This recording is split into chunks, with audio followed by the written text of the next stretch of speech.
രണ്ടാം ഘട്ട മന്ത്രിസഭാ പുനഃസംഘടന ചർച്ച ചെയ്യാനായി കർണാടക മുഖ്യമന്ത്രി ഡി.കെ. ശിവകുമാർ നാളെ ഡൽഹിയിലേക്ക് പോകും. നിലവിലെ മന്ത്രിസഭയിൽ അസംതൃപ്തിയുള്ള മന്ത്രിമാരുടെ ആവശ്യങ്ങളും ചർച്ച ചെയ്യും.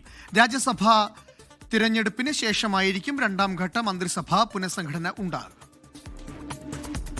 മന്ത്രിസഭയിലെ പ്രതിസന്ധികൾ വേഗത്തിൽ പരിഹരിച്ചില്ലെങ്കിൽ വലിയ വെല്ലുവിളികൾ നിറഞ്ഞതാകും ഡി.കെയുടെ മുന്നിലുള്ള 2 വർഷങ്ങൾ. നിലവിൽ മന്ത്രിമാർക്കിടയിലുള്ള പ്രശ്നങ്ങളും മന്ത്രി കസേരയ്ക്കായി കാത്തിരിക്കുന്ന മുതിർന്ന എംഎൽഎമാരുടെ താത്പര്യങ്ങളുമാകും നാളെ ചർച്ചയാവുക. കോൺഗ്രസ് അധ്യക്ഷൻ മല്ലികാർജ്ജുൻ ഖർഗെയുമായും രാഹുൽ ഗാന്ധിയുമായും ഡി.കെ. ശിവകുമാർ നാളെ ചർച്ച നടത്തും. മുഖ്യമന്ത്രി സ്ഥാനത്തെ ചൊല്ലിയുള്ള അധികാര വടംവലി അവസാനിപ്പിച്ച് സത്യപ്രതിജ്ഞ ചെയ്ത് മണിക്കൂറുകൾക്കകമാണ് ജലവിഭവ വകുപ്പ് മന്ത്രി രാമലിംഗർ റെഡ്ഡി രാജിവെച്ചത്. പിന്നാലെ വകുപ്പ് വിഭജനത്തിൽ അതൃപ്തി അറിയിച്ച് മുതിർന്ന നേതാവും മന്ത്രിയുമായ കെ.എച്ച്. മുനിയപ്പയും ഹൈക്കമാൻഡിനെ സമീപിച്ചിരുന്നു. രാജ്യസഭാ തെരഞ്ഞെടുപ്പിന് ശേഷമാകും രണ്ടാം ഘട്ട മന്ത്രിസഭാ പുനഃസംഘടന ഉണ്ടാവുകയെന്ന് നേരത്തെ തന്നെ ഹൈക്കമാൻഡ് ഉറപ്പു നൽകിയിരുന്നു. ഡി.കെയുടെ അടുത്ത അനുയായിയും മലയാളിയുമായ എൻ.എ. ഹാരിസും മന്ത്രിസഭയിൽ അംഗമാകാനിടയുണ്ട്.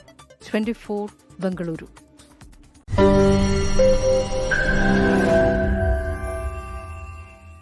ലോകത്തെവിടെയായാലും ഏത് സമയത്തും 24 വാർത്തകളും ഓഗ്മെന്റഡ് റിയാലിറ്റി പാക്കേജുകളും എക്സ്പ്ലെയിനറുകളും വിശദമായി കാണാൻ ഞങ്ങളുടെ യൂട്യൂബ് ചാനൽ നിങ്ങൾക്ക് സബ്സ്ക്രൈബ് ചെയ്യാം.